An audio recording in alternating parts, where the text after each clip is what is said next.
പെരുന്നാൾ അവധി പ്രമാണിച്ച് ഖത്തറിൽ നിന്ന് ഇന്ത്യയിലേക്ക് എയർ ഇന്ത്യ എക്സ്പ്രസിന് 2 അധിക വിമാനങ്ങൾ അനുവദിച്ചു.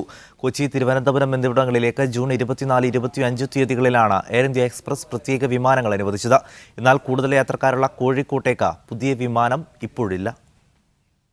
വേനലവധിയും പെരുന്നാൾ അവധിയും ഒരുമിച്ച് വന്നതോടെ പ്രവാസി കുടുംബങ്ങൾ കൂട്ടത്തോടെ നാട്ടിലേക്ക് പോകുന്ന സാഹചര്യത്തിലാണ് ഇന്ത്യൻ വിമാന കമ്പനികൾ പുതിയ വിമാനങ്ങൾ അനുവദിക്കുന്നത്.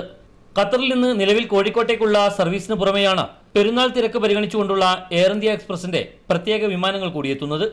ജൂൺ 24-നും 25-നും കൊച്ചിയിലേക്കും തിരുവനന്തപുരത്തേക്കുമുള്ള 2 വിമാനങ്ങളുണ്ടാവും. തിരുവനന്തപുരത്ത് നിന്ന് രാവിലെ 10 മണിക്ക് പുറപ്പെടുന്ന വിമാനം 11:45-ന് ദോഹയിലെത്തും. ഉച്ചയ്ക്ക് 12:45-ന് ദോഹയിൽ നിന്ന് കൊച്ചിയിലേക്ക് പുറപ്പെടുന്ന വിമാനം വൈകിട്ട് 7:40-നാണ് കൊച്ചി എത്തുക. രാത്രി 8:30-ന് കൊച്ചിയിൽ നിന്നും പുറപ്പെട്ട് 9:15-ന് വിമാനം തിരുവനന്തപുരത്തെത്തും. GCC പ്രതിസന്ധിയെ തുടർന്ന് ഇത്തിഹാദ്, എമിറേറ്റ്സ് വിമാനങ്ങൾ പെട്ടെന്ന് റദ്ദാക്കിയതോടെ യാത്ര മാറ്റിവെക്കേണ്ടി വന്ന പ്രവാസി കുടുംബങ്ങൾക്ക് വലിയ ആശ്വാസമാവുകയാണ് പ്രത്യേക വിമാന സർവീസുകൾ. ജെറ്റ് എയർവേസ് ഉൾപ്പെടെയുള്ളവയും പ്രത്യേക വിമാനങ്ങൾ അനുവദിച്ചേക്കുമെന്നാണ് ട്രാവൽ ഏജൻസികൾ നൽകുന്ന സൂചന. പ്രത്യേക സാഹചര്യത്തിൽ ഖത്തറിൽ നിന്ന് കൂടുതൽ വിമാനങ്ങൾ വേണമെന്ന സന്നദ്ധ സംഘടനകളുടെ ആവശ്യം ഇന്ത്യൻ അംബാസഡർ പി കുമരൻ കേന്ദ്ര വ്യോമയാന മന്ത്രാലയത്തെ അറിയിക്കുകയായിരുന്നു. ഇതേ തുടർന്നാണ് പുതിയ വിമാനങ്ങൾ അനുവദിച്ചു കിട്ടിയത്. Mujeeb Rahman, media 1, Doha.